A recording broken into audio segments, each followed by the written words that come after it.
जंधारा multimedia के स्वदेश news Chhattisgarh ने कल एक आयोजन किया, हमर स्वदेश हमर प्रदेश के नाम से। इस अवसर पर प्रदेश के मुखिया भूपेश बघेल भी शामिल हुए। इस कार्यक्रम में जंधारा मल्टीमीडिया ग्रुप के प्रधान संपादक सुभाष मिश्र और समूह संपादक अभय किशोर ने सीएम भूपेश बघेल से खास बातचीत की।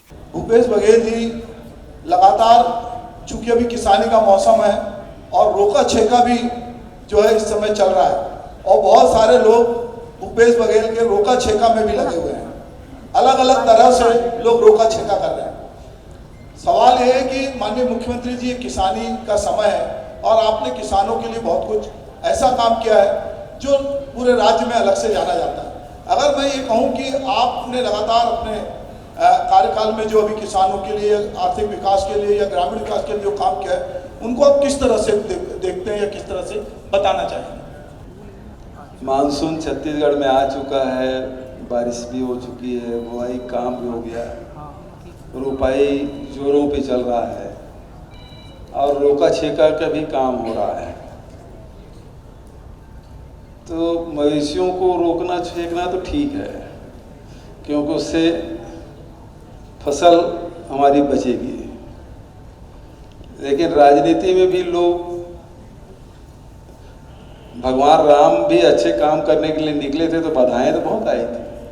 हम लोग तो बहुत छोटे लोग हैं, जब उनको बाधाओं का सामना करना पड़ा तो हम लोग कहाँ टिकते हैं। लेकिन उन लोगों ने जो काम किया है, जो महापुरुषों ने, दिव्य आत्माओं ने जो संकट झेल के आगे बढ़ने का काम किया, तो वही तो सब आज साहित्य के माध्यम से, ग्रंथों के माध्यम से जो हम लोग सीखते पढ़ते हैं, वही हम लोगों को मार्गदर्शन करता है।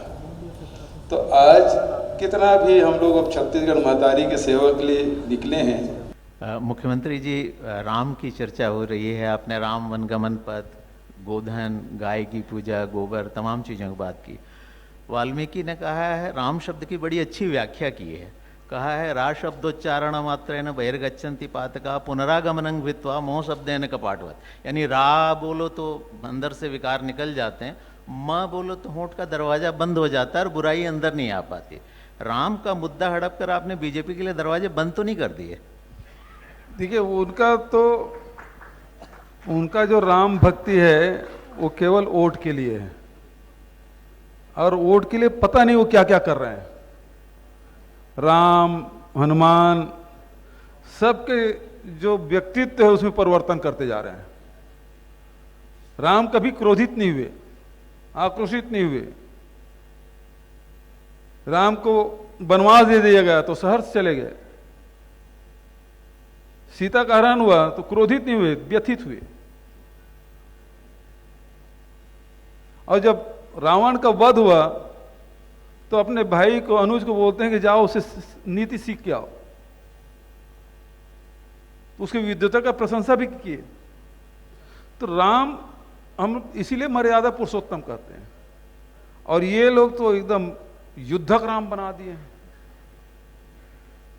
राम की कल्पना करते हैं, जैसे भी राम का नाम लेते हैं तो राम की जो तस्वीर आती है राम दरबार में, जिसमें माता जानकी भी है, हनुमान जी भी हैं, लखनलाल जी भी हैं, संत समाज भी है, तो राम दरबार, भद्र राम आशीर्वाद दे रहे हैं। और इनका राम युद्धक राम, वो राम नहीं हो गया, रैम्बो हो गया।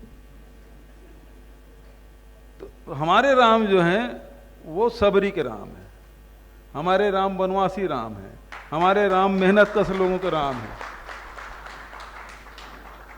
हमारे राम सगुण भी है, हमारे राम निर्गुण भी है। तो राम कण कण में व्याप्त है। कबीर के राम भी हैं, तुलसी के भी राम है, लेकिन इनके जो राम है वो वोट दिलाने वाला राम है। अभी अभी बिल्कुल ताजा घटना, हनुमान जी ज्ञान के, भक्ति के, शक्ति के प्रतीक हैं। उससे बड़ा कोई बलशाली नहीं, उससे बड़ा कोई ज्ञानी नहीं, उससे बड़ा कोई भक्त नहीं। लेकिन अभी जो पोस्टरों में देखेंगे, जो झंडा देखेंगे, तो एकदम एक भगवा रंग का झंडा है और एक काला सफेद ऐसा दिखाया, भयंकर आक्रोशित। इस मुद्रा में तो कभी हमने देखा नहीं हनुमान जी को, तो इनके जो हनुमान है वो आक्रोशित हनुमान है। तो ये व्यक्तित्व जो बदलने के जो काम कर रहे हैं, बहुत सातेराना ढंग से, षड्यंत्र पूर्वक राम के हनुमान के व्यक्तित्व को परिवर्तित कर रहे हैं। अभी पिछले दिनों मैं भूपेश बघेल जी के साथ बस्तर क्षेत्र के दौरे पे गया, तो जो सुदूर आदिवासी अंचल में जब मैं आपके साथ था तो मैंने दो चीज देखी। लोग आत्मानंद विद्यालय की बहुत मांग कर रहे थे और दूसरा बैंकों की। आज की तारीख इतिहास में दर्ज है कि इंदिरा गांधी ने आज बैंकों का राष्ट्रीयकरण किया था।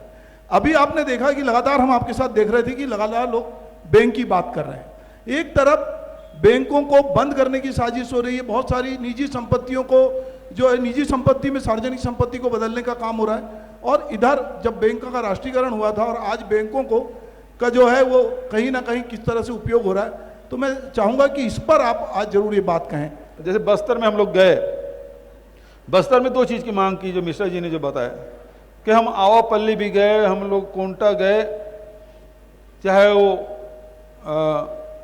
आपके छींदगढ़ गए, तो वहां लोगों ने मांगा क्या? स्वामी आत्मानंद अंग्रेजी स्कूल दो हमको, दूसरा हमको बैंक दो। मतलब आदिवासी चाहते हैं कि शिक्षा के महत्व को समझ रहे हैं वो। पिछले 15 साल में सैकड़ों स्कूलें बंद, बिल्डिंग टूट गए, स्कूल बंद हो गए, शिक्षा से वंचित हो गए आदिवासी।